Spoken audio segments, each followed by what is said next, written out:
doctor Miguel Enrique Sánchez Frías, es licenciado en Derecho por la Universidad La Salle, tiene especialidad de Justicia de Paz en el Tribunal Superior de Justicia de la Ciudad de México, maestría en Derecho en la Universidad Nacional Autónoma de México y doctorado en Ciencias Penales en la Universidad de Tecamtlaco. También ha recibido cursos de preparación y capacitación para secretarios de juzgados de distrito, capacitación para secretarios de estudio y cuenta en la Suprema Corte de Justicia de la Nación, el juicio de amparo indirecto en el nuevo sistema de justicia penal, retos y perspectivas en el Instituto de la Judicatura Federal.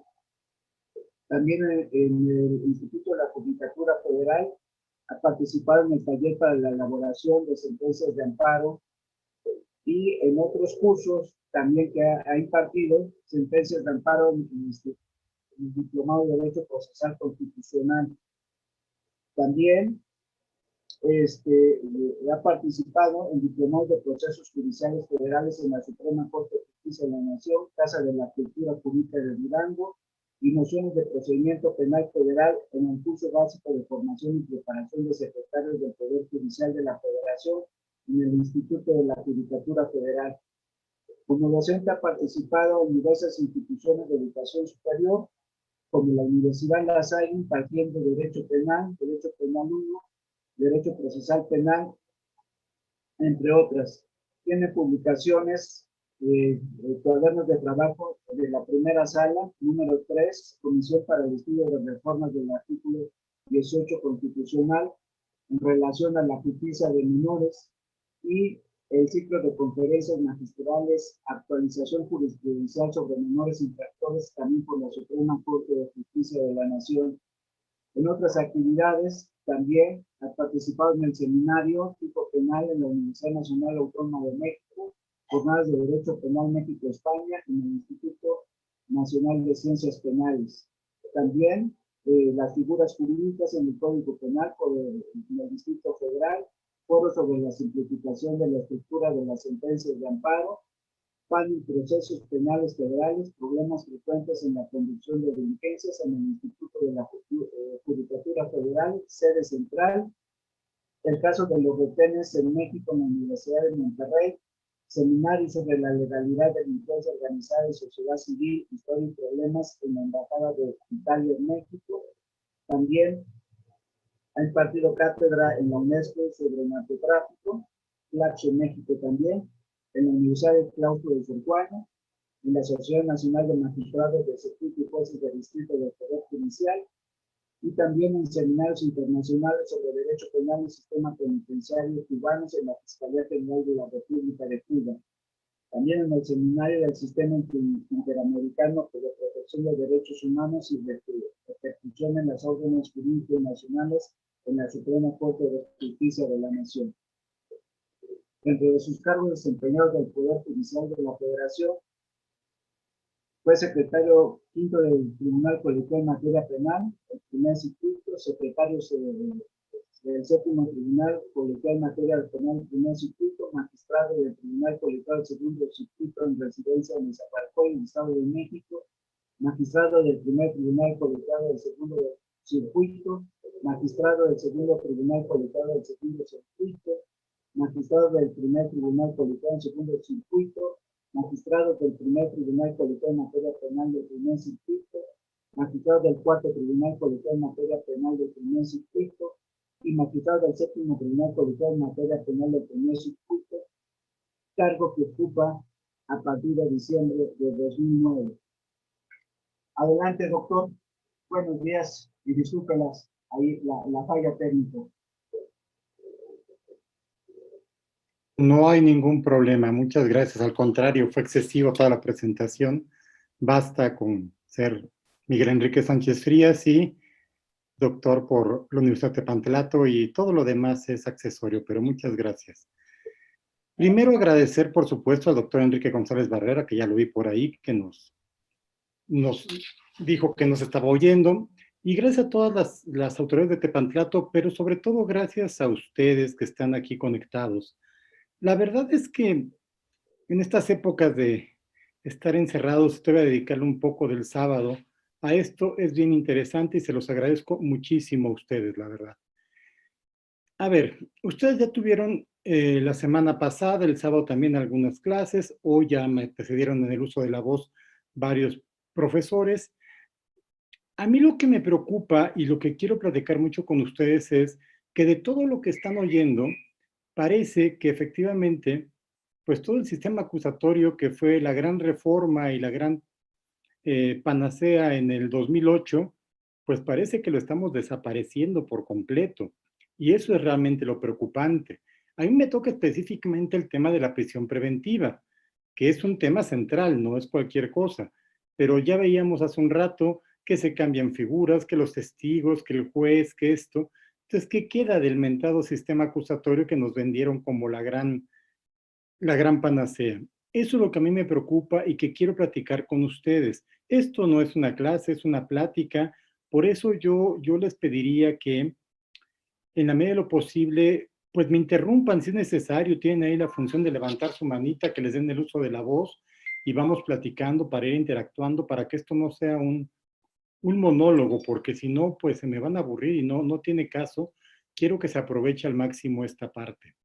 A ver, el tema es el siguiente. La prisión preventiva, como tal, debemos entenderla en el nuevo sistema en dos formas. Una es la prisión preventiva como medida cautelar pura, digamos, que es una que está impuesta o que está prevista para evitar riesgos procesales. Y es válida, está prevista a nivel internacional, cuando no hay otro medio para que la persona pueda asegurarse que comparezca al juicio, que no entorpezca el mismo y que en su caso cumpla con la sentencia, se le puede fijar una prisión preventiva y no tiene que ver necesariamente con la gravedad del delito. Ustedes ubican y hemos visto las películas de Estados Unidos y todo esto, donde por un homicidio doloso, pues la persona puede salir en libertad y llevar su juicio en libertad. Entonces, no tiene que ver con la gravedad del delito, sino con que la persona pueda estar presente durante el juicio para que éste no se obstaculice. Esta es una medida, entendida así, la prisión preventiva es una medida cautelar que como tal debe ser la última porque afecta o limita al máximo la libertad.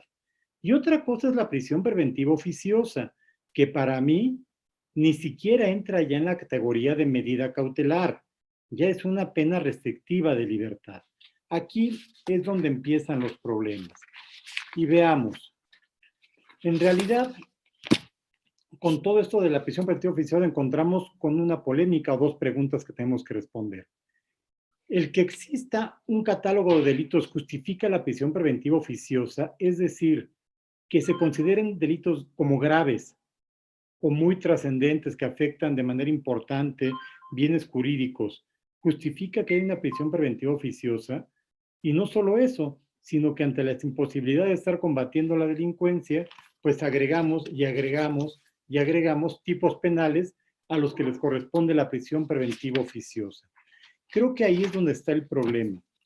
Y fíjense ustedes, quiero regresar un poco. Ustedes son muy jóvenes, la mayoría de ustedes, algunos ya tenemos algunos añitos más, y podemos regresar a lo que es antes de 2008. ¿Qué pasaba antes de 2008 y por qué llegamos a esto de la reforma? Antes de 2008, cuando alguien cometió un delito y era detenido y se presentaba ante el Ministerio Público, después ejercía la acción penal con detenido, se le decretaba la formal prisión, un auto de formal prisión que llevaba aparejada la prisión preventiva y no era oficioso, no. Todos los delitos que tenían señalada pena privativa de libertad se les decretaba formal prisión y la persona debía permanecer privada de la libertad. Ahí la excepción era que pudieran salir. Había algunos delitos que podían obtener su libertad provisional bajo caución y entonces ahí ya había otros requisitos, que no excede 5 años, después que no fuera delito grave, pero ahí la regla era que la prisión preventiva fuera como se tuviera la persona durante todo el juicio. ¿Qué pasó con esto? Pues como siempre, pues hubo un abuso de la prisión preventiva. ¿Qué pasó? Pues resulta que si todos tenían que estar en prisión preventiva, pues la población en las cárceles aumentó muchísimo.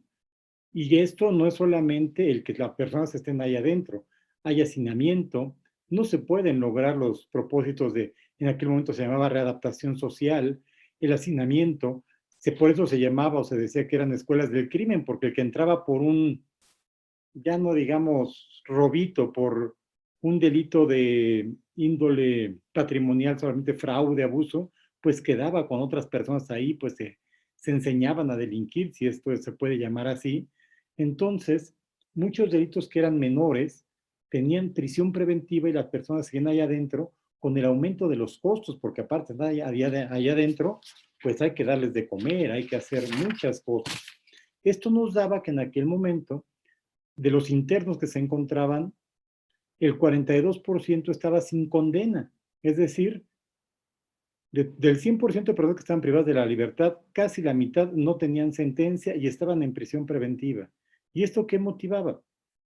Pues que a veces tuvieran, lo bueno sería que estuvieran 2, 3 meses, no, eran 6 meses, 8 meses, o más, porque se quitaba la sentencia en primera instancia, apelaban, seguía en prisión preventiva. Se resolvía la apelación, se iban al amparo, seguían en prisión preventiva. ¿Qué hacía esto? Pues realmente obstaculizar muchísimo todo el tema de readaptación y todas estas cuestiones. Por eso es que llega o se da esta reforma penal del 2008 del sistema acusatorio adversarial, oral, donde hay un giro completo en la visión. Quise referirme al tema de la prisión preventiva antes de 2008 para que ustedes se den cuenta por qué se da este cambio. Como veían ustedes, antes la regla general era la prisión preventiva. Al menos en exposición de motivos de la reforma penal de 2008 se dice que ahora la regla general será que las personas estén en libertad durante su proceso.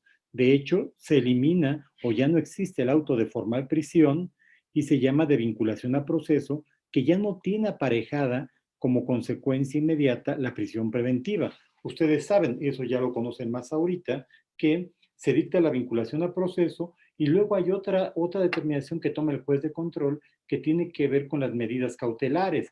Y ahí puede imponer cualquiera del catálogo de medidas que estén ahí previstas, desde presentación a firmarse, desde asistir a ciertas pláticas, a no acercarse a la víctima, y se supone, o en términos de la exposición de motivos, que la última medida que tendría que adoptarse sería la prisión preventiva. Y además, como regla general, tendría que ser justificada. Esto es, que el Ministerio Público aportara elementos de prueba para efectos de acreditar que se corría riesgo de que la persona se evadiera de la acción de la justicia y se obstaculizara el juicio, o que corría riesgo la víctima, porque la víctima también toma un papel muy importante ya en el nuevo sistema. Y se dejó por ahí abierto una parte de, bueno, esto que les comento ya tiene más sentido o hace más mérito por la llamada presunción de inocencia. Presunción de inocencia que es básica en todo el proceso penal. De hecho, antes no estaba prevista en la Constitución, se hizo por interpretación constitucional que estaba implícita en la Constitución. A partir de todas estas reformas se incluye la presunción de inocencia en la Constitución y es muy básico o muy importante este tema. ¿Por qué? Porque alguien que se le vincula a proceso todavía se presume inocente. Es decir, no tiene por qué estar privado de la libertad. Tendría que estar o seguir su juicio en libertad, y solo en determinados casos en que no fuera posible, por ponerse en riesgo algunos valores, pues se podría justificar su prisión preventiva. Si se entiende esto, podemos ver cómo hay un giro completo en la visión del sistema acusatorio adversarial al sistema anterior, donde ya la regla general ya no es la prisión preventiva, sino tendría que ser excepción y en primer momento como justificada.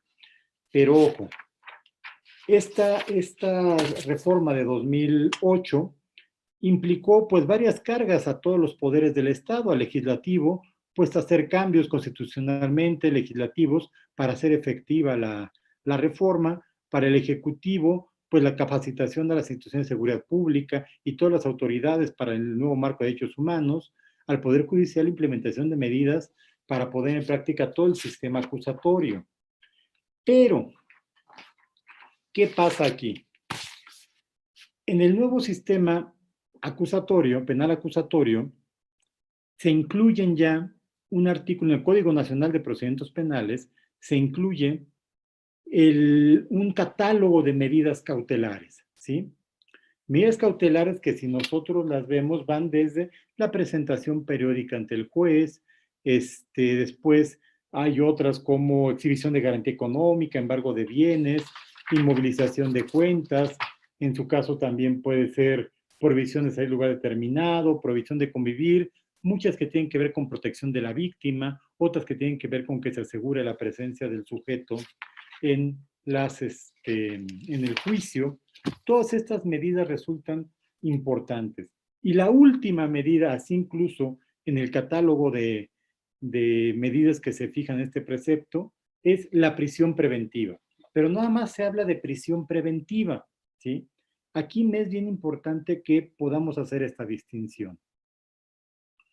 Cuando hablamos de medidas cautelares, les decía, unas tienen que ver con protección de quién, de la víctima o de bienes a lo mejor, sobre todo si se trata de menores, y cuando tiene que ver con medidas cautelares, también podemos clasificarlas en medidas reales y personales. Ustedes ya vieron una parte de medidas cautelares, pero aquí lo importante es que las reales tienen que ver con limitar la libertad de disposición del patrimonio. Por eso vemos ahora el aseguramiento de cuentas, el decomiso de ciertos bienes, o personales que tienen como objeto limitar la libertad de la persona.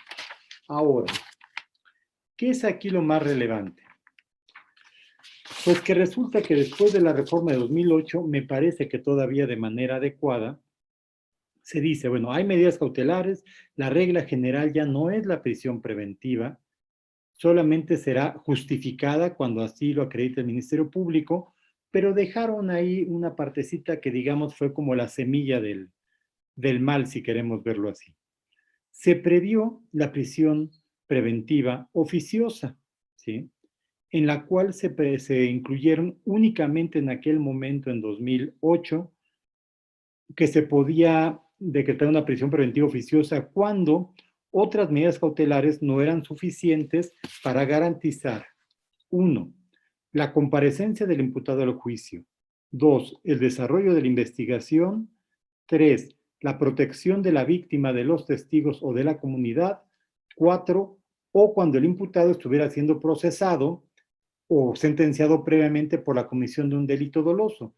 Es decir, en esos casos procedía como primer supuesto la prisión preventiva oficiosa y segundo supuesto era la ordenada por el juez de oficio cuando se estuviera en presencia de algunos de los delitos previstos en el artículo 167 del Código Nacional de Procedimientos Penales.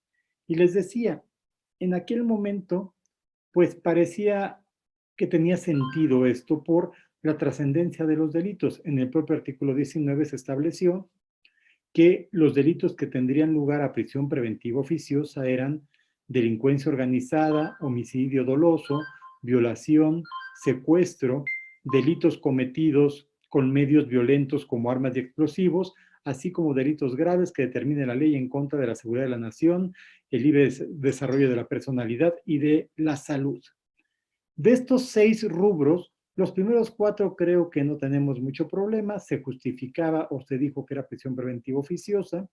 Los otros 2, los 2 últimos de delitos cometidos con medios violentos como armas y explosivos, ya teníamos un poco de problemas porque eran indeterminados, o sea, podía casi cualquier delito caer ahí, un robo con arma, pues podría entrar ahí, pero tendría que justificarse, al menos no estaba ya previsto como necesariamente prisión preventiva oficiosa, pero se dejaba entreabierta la puerta, así como en el último rubro de delitos contra la seguridad de la nación, libre desarrollo de la personalidad y de la salud.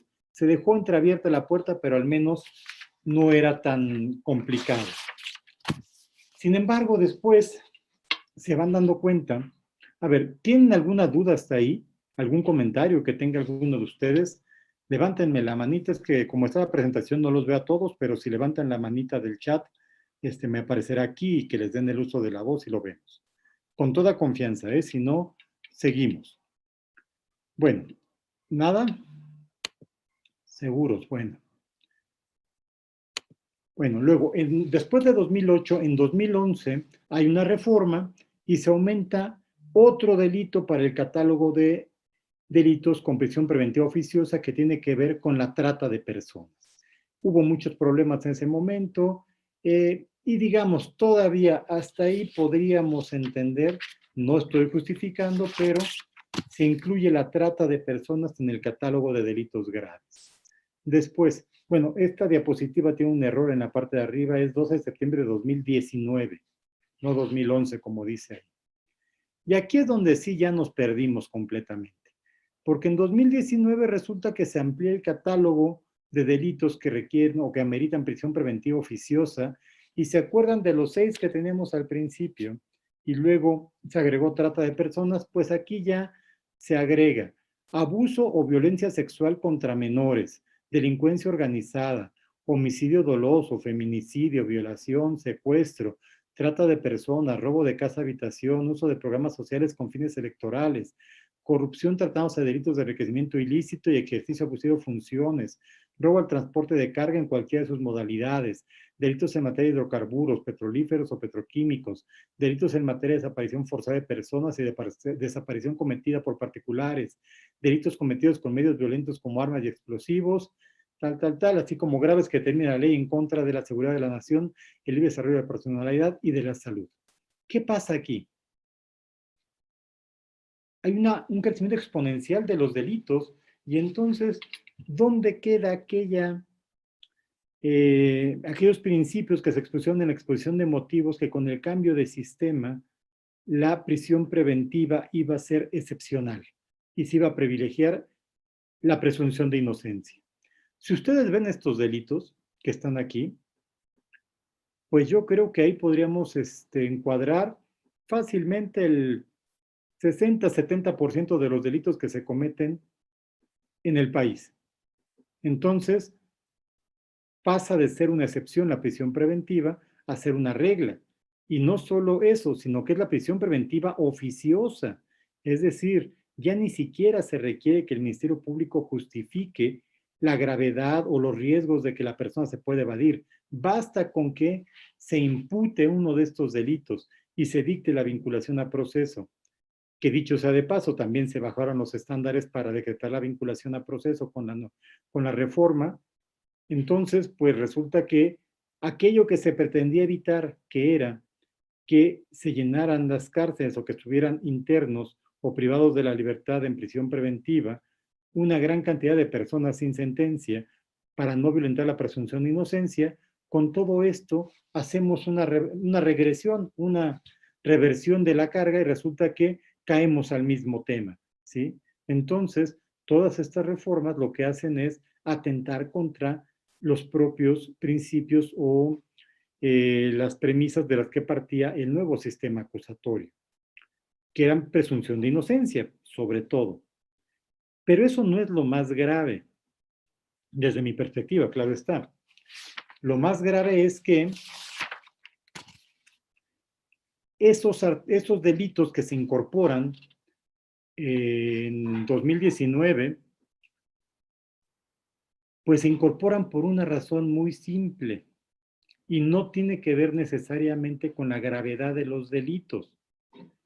Tiene que ver con la ineficiencia e incompetencia, también hay que decirlo, de las autoridades para poder perseguir y prevenir los delitos.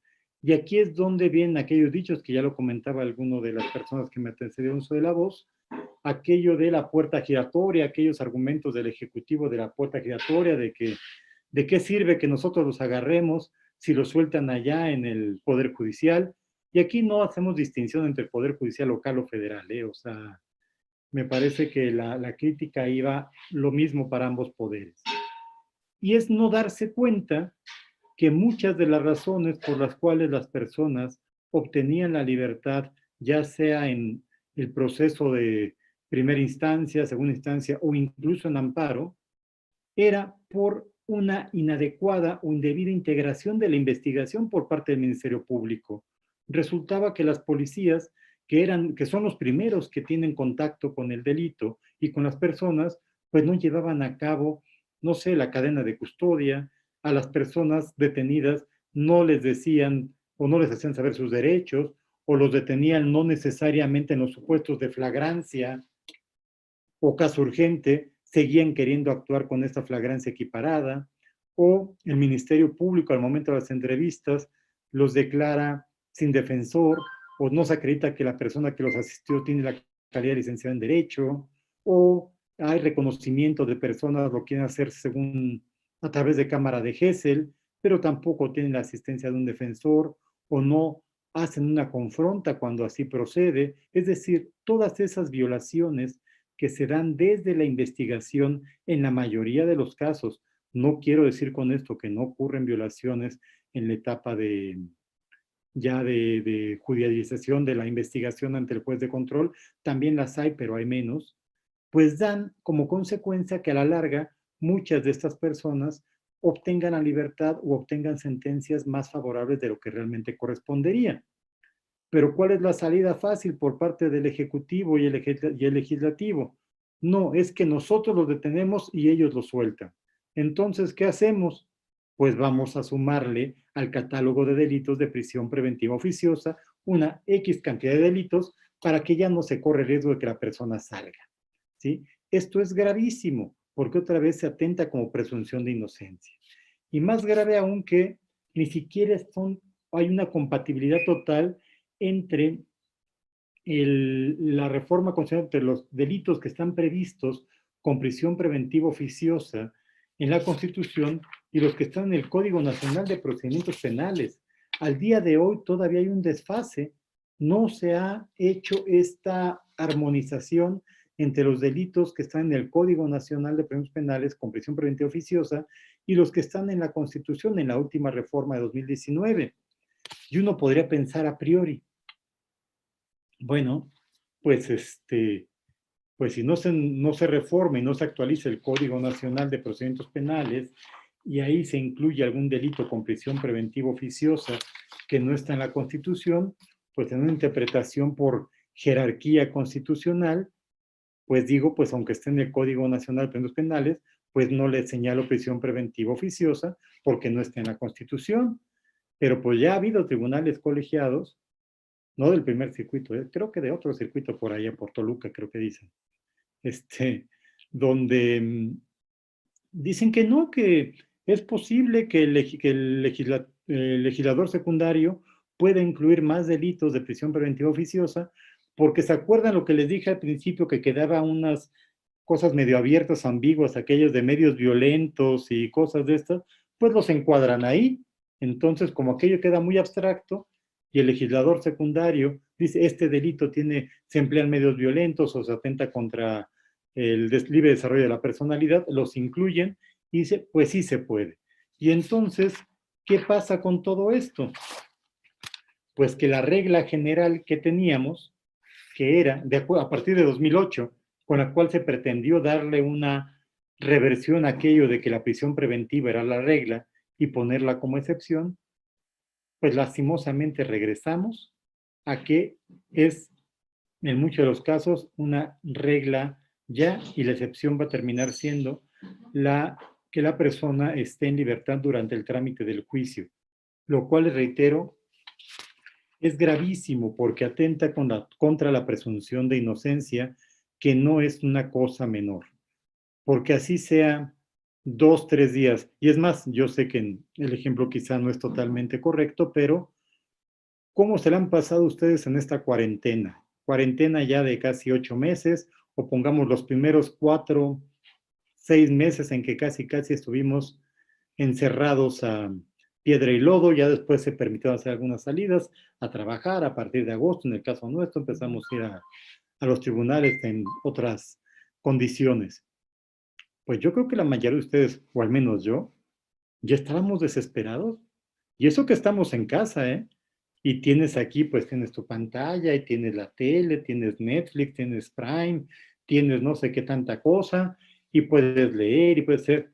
Imagínense estar en prisión ese tiempo, cuando ni siquiera se te ha demostrado que eres responsable, ¿sí?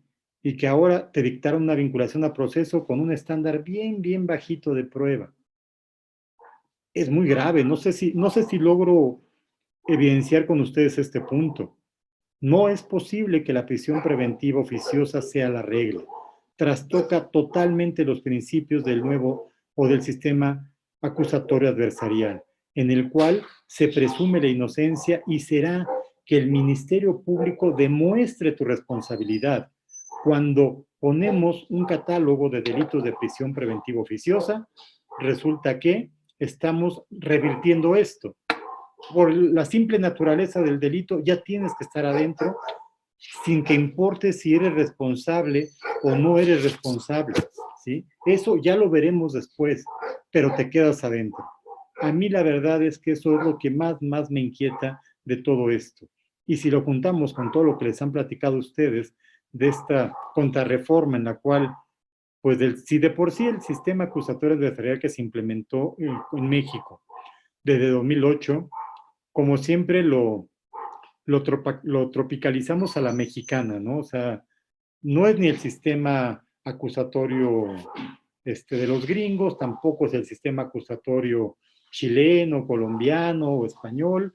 Aquí dijimos, ¿cómo no? Pues vamos a poner un auto de vinculación a proceso, porque teníamos el 19 y ¿qué hacíamos con el 19 constitucional? Antes decía un auto de término constitucional, ahora decimos auto de vinculación a proceso. Bueno, el auto de término constitucional, con todos los problemas que tenía, pues requería un estándar de prueba importante, ¿sí? Cuerpo del delito y probable responsabilidad penal. Ahora, vinculación a proceso nos dice datos, ya ni siquiera pruebas, datos de que se cometió el delito y que la persona pudo o probablemente intervino en esos hechos. Ese es el estándar. Y ahora con la reforma resulta que ni siquiera vinculación a proceso, o sea, basta con la sola acusación del ministerio, imputación del Ministerio Público, y si el delito es de los que están con prisión preventiva oficiosa, adentro. ¿Se dan cuenta de la gravedad de esto? Este es realmente el problema que a mí me agobia y me preocupa, porque bastaría casi con que alguien haga la imputación para que la persona se vaya a prisión preventiva oficiosa por este catálogo que se ha ampliado tanto.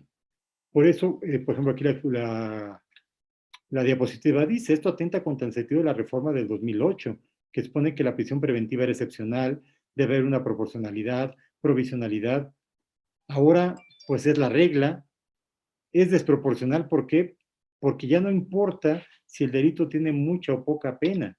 ¿Sí? Si está en el catálogo, es prisión preventiva oficiosa y no es provisionalidad. Ya te vas a quedar ahí hasta que te dicten una sentencia. Me van a decir, bueno, sí, pero te van a abonar la prisión preventiva. Bueno, pues nomás faltaba que no, ¿verdad? Pero es gravísimo esta cuestión. Nos vamos entendiendo por ahí.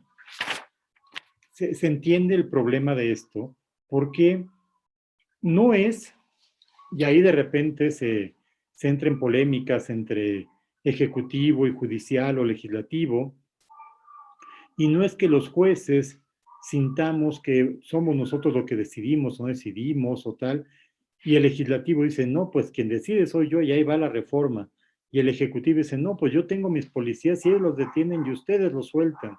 No se trata de una lucha de, así como de vencidas, a ver quién puede más.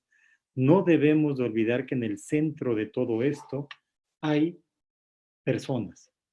Ya no digamos solo ciudadanos, así en general. Personas. Personas que son de carne y hueso. Son hombres, son mujeres, son jóvenes, son adultos, están enfermos, están viejos, están otros muy sanos. Hay algunos que son, o podríamos decir, malas personas, porque no digo, hay algunos que sí, cuando uno los ve o escucha, pues son malas personas. Hay otros que cometieron algún error, pero la verdad es que con todo esto se pierde de vista a la persona como eje de todo esto. Y eso, le reitero, es lo que es más grave, porque no es solo esa persona. Yo espero, y que así sea, que ustedes no hayan tenido en lo personal tener algún problema de este tipo con algún familiar cercano que tiene una situación de estas. Seguramente muchos lo han vivido desde el trabajo, que ve que viene, la persona está interna y viene la esposa, vienen los hijos, viene la mamá, viene el papá, te platican, te dicen, y es muy buena persona. Es un drama, perdón por la palabra, no quiero ser exagerado, que se magnifica muchísimo, porque no solo se afecta a la persona que está interna, se afecta a toda la familia.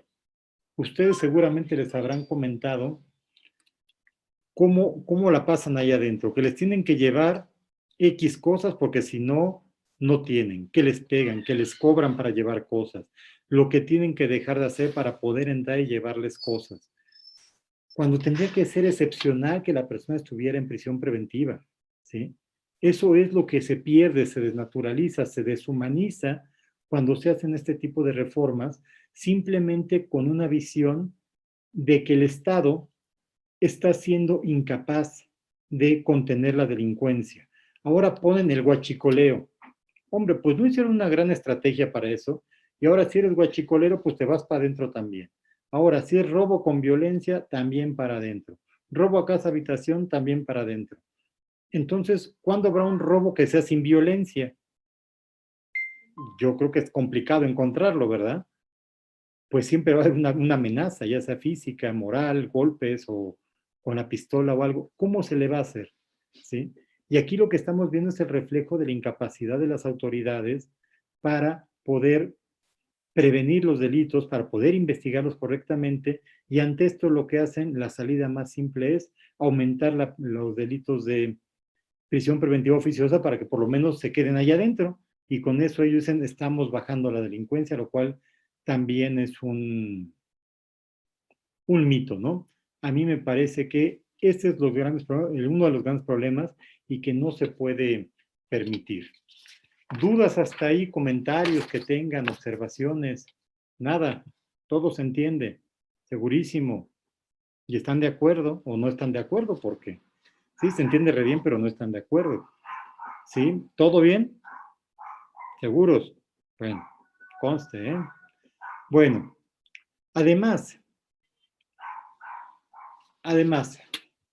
el incluir o como regla, ya digo como regla por lo que he dicho antes, creo que he justificado que se está pretendiendo que la prisión preventiva oficiosa sea la regla, el incluirla como regla en el sistema penal, pues lleva o se traduce en violaciones a muchos, ya dejemos la Constitución y esto, a grandes violaciones a instrumentos internacionales de los que México es parte. Este es el Pacto Internacional de Derechos Civiles y Políticos, que enarbola la presunción de inocencia y la libertad personal, la independencia judicial. ¿Qué independencia? Y lo decíamos hace un rato alguno de los compañeros que expuso. ¿Qué independencia le dejas al juez cuando ya está previsto que ese delito es prisión preventiva oficiosa? ¿Qué ponderación puede hacer? ¿Qué valoración puede hacer de la persona si amerita o no amerita una medida cautelar más o menos grave si ya está previsto por la norma? La igualdad ante la ley. Les digo, no creo estar exagerando, pero no todos los que cometen delitos están en las mismas condiciones en cuanto a posibilidades de cometerlo o en cuanto a la gravedad del delito. Entonces, se puede valorar eso y las personas pueden tener acceso a otras medidas cautelares siempre y cuando al juez le demos la posibilidad de ponderar todo esto. Pero con esto lo dejamos totalmente amarrado de manos, ¿sí? Hay desviación en políticas de seguridad, afectación al funcionamiento del sistema de justicia penal, excesiva amplitud de supuestos, falsa imputación de delitos, y pues hay regresividad en la vigencia de los derechos humanos. No sé si me explico, esto no es una cuestión simple, ¿sí? La presunción de inocencia como principio, como derecho humano, es básico. ¿De qué sirve que nosotros firmemos, como Estado me refiero, N cantidad de tratados internacionales en los cuales se enarbole la presunción de inocencia y se diga que toda persona es inocente hasta que se demuestre lo contrario? Que toda persona debe permanecer en libertad durante su juicio hasta que se le considere penalmente responsable. ¿De qué sirve que digamos que o que hayamos hecho esa reforma de 2011 de derechos humanos, donde decimos que los derechos contenidos en instrumentos internacionales o convencionales de derechos humanos tienen el mismo rango que los derechos humanos contenidos en la Constitución, y que entonces vamos a aplicar un principio pro persona y que ya tenemos el llamado bloque de constitucionalidad. ¿De qué sirve todo eso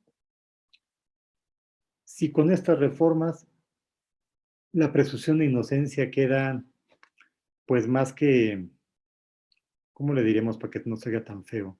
Desconocida nada más, es decir, violentada, violada, ultrajada, ¿sí? Simplemente se desconoce.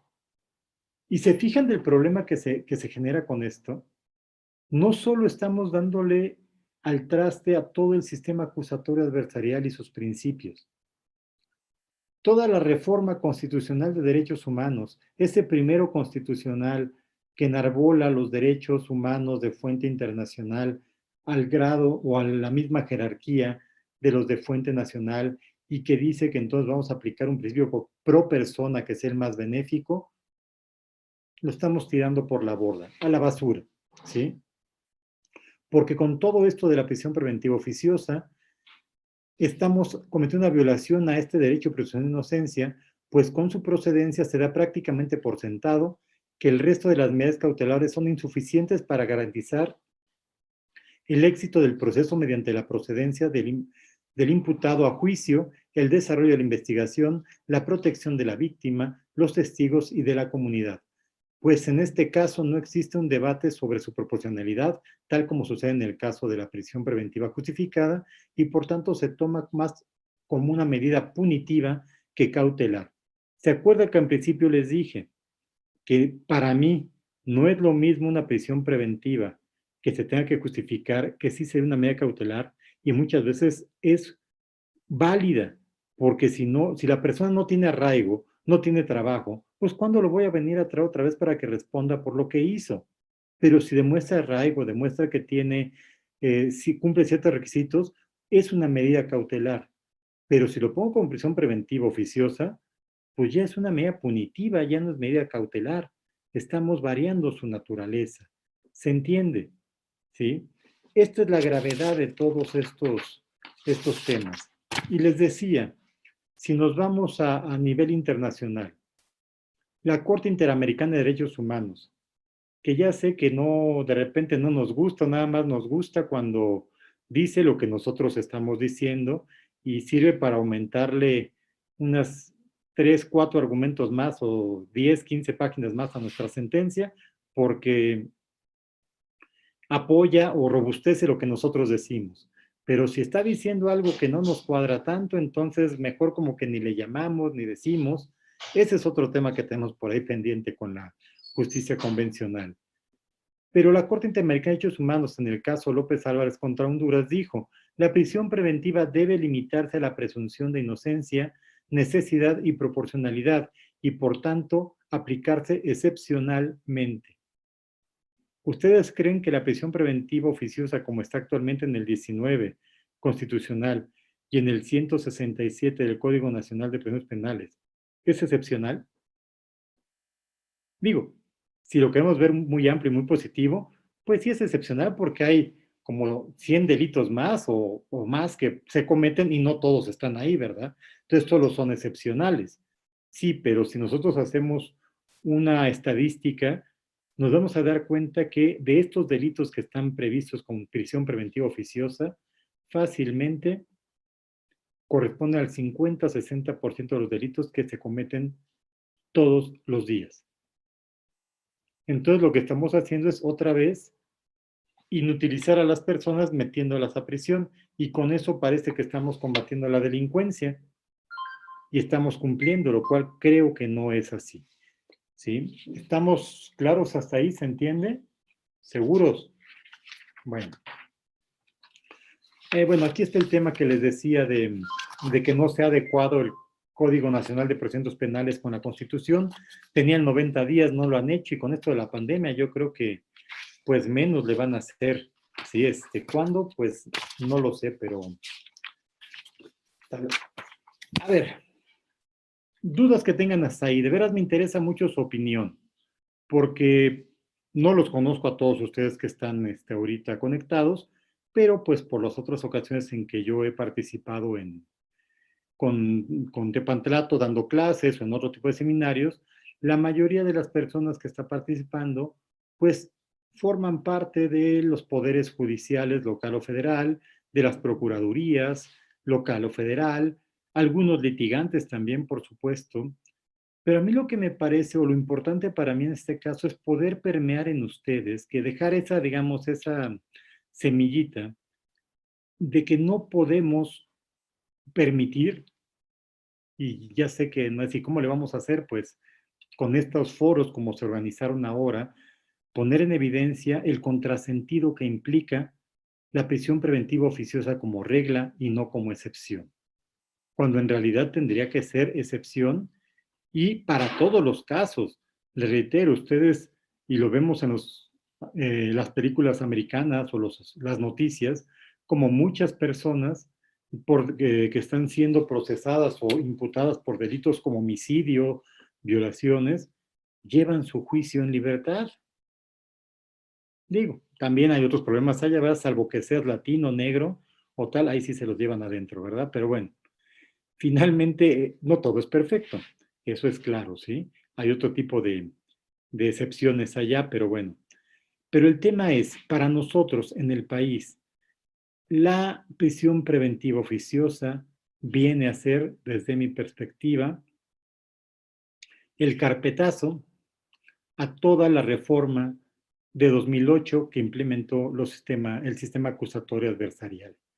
Porque el sistema acusatorio adversarial no es solamente el que hay, qué bonito, vamos a llevar el juicio así como en vivo, que el juez esté, es muy importante que esté presente, es básico ahora, y siempre ha sido, pero bueno, qué bueno que se obligue ahora, y que la igualdad de armas, según se dice, que es un contradictorio entre el Ministerio Público que debe probar su acusación, y la defensa pues aportar sus argumentos para contrarrestar esas cuestiones, pero siempre con la presunción de inocencia a su favor. Suena precioso, suena muy bonito. Pero ¿qué pasa cuando empezamos a poner todos estos elementos que vienen con esta contrarreforma? Prisión preventiva oficiosa ya no es excepción, es regla. Luego, ya no va a haber vinculación a proceso, ¿eh? Basta la imputación. Y si hay imputación y es delito de los que tienen prisión preventiva oficiosa, te vas para adentro. Decíamos antes en el acusatorio adversarial, como se hizo originalmente. Ah, bueno, está el juez de control que conoce de la imputación, decreta la vinculación, llega hasta la etapa intermedia, pero la etapa de juicio la va a llevar un juez que sea imparcial, que no conozca de esto para que pueda. Pues ahora va a resultar que dicen que no, que el mismo juez que hizo la investigación se va hasta allá. ¿Y la imparcialidad? Como decía alguno de los expositores que me antecedió, si el juez aparte le están diciendo que tiene que llevar la investigación, ya ni siquiera el Ministerio Público, ese mismo juez que llevó la investigación va a absolver al final, va a decir, ay, ¿qué creen? Investiguemos mal, entonces te voy a absolver. ¿Eso tiene sentido? Y sobre todo, eso se justifica a la luz de la incapacidad de las autoridades, de todos los niveles, municipal, estatal, federal, de los poderes judicial, legislativo, ejecutivo. O sea, de aquí nadie nos quedamos a salvo, todos tenemos parte de. Nuestra falta de capacidad de sensibilidad la vamos a tapar con este tipo de cuestiones o este tipo de reformas que, le reitero, pegan directamente en personas de carne y hueso, ¿sí? Estamos deshumanizando la justicia penal, ¿sí? Eso no lo podemos permitir, no lo podemos permitir, ¿sí? Lamentablemente ya estas reformas unas están pendientes de aprobarse, pero esto de la prisión preventiva oficiosa ya está, ¿eh? Eso ya está. Digo, no han puesto en Código Nacional todos los artículos de la Constitución, pero pues eso no impide que en el Código incluyan otros. Entonces, el caso es que de todas maneras las personas se están quedando adentro. Y ustedes seguramente habrán visto que con todo esto de la pandemia, ¿cuántos juicios se suspendieron? ¿Sí? Muchísimos, ¿sí? Y lo que eran, en algún momento se dijo, bueno, el término máximo de la investigación serán 6 meses, y que supone que era excepcional, que en 2 meses se hacía la investigación para llegar a juicio. ¿Cuánto tiempo llevan las personas adentro ahorita? Muchísimo. Y por delitos muchas veces que ni siquiera lo ameritarían. Ese es el problema de incluir medidas como esta de prisión preventiva oficiosa a la implementación del nuevo sistema. ¿Sí? Eso es lo que yo quiero dejarles a ustedes como inquietud, como pues molestia de mi parte, sí, sí molestia, ¿por qué no? Porque la verdad es que nos hemos esforzado mucho por tratar de erradicar muchos vicios que teníamos en el anterior sistema mixto o tradicional, como se llamaba, para llegar a este sistema que tampoco es que sea perfecto, pero sí ponía en un nivel de equilibrio, de equidad a las partes. Con todo esto estamos rompiendo toda la equidad, toda la proporcionalidad, la presunción de inocencia. ¿Se entiende? ¿Estamos de acuerdo? No sé si ustedes quieran hacer alguna pregunta más. Nos quedan unos 4, 5 minutos para respetar el tiempo de las personas que me siguen en el uso de la voz y que puedan tener sus tiempos completos. Pero me gustaría muchísimo que pudieran reflexionarlo. Si por, no sé, la forma como estamos trabajando ahora no es posible que puedan intervenir o no se animan, yo les dejo mis datos, los tiene ahí en Tepantlato, pero les digo simplemente, soy el magistrado Miguel Enrique Sánchez Frías. Actualmente estoy adscrito en el 7º Tribunal Colegiado en materia penal del primer circuito, aquí en Avenida Revolución. El correo es, bueno, el oficial no me lo sé, pero el personal sería M de Miguel, San de Sánchez, S-A-N de niño, F de foco, R, I de iglesia, msanfree@gmail.com.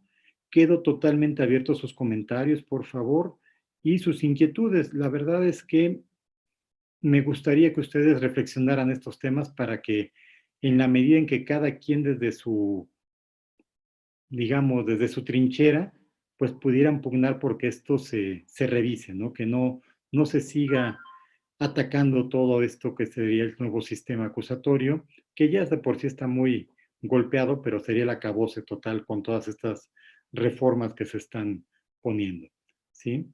Algo más que ustedes quieran ver, aquí hay una persona que dice,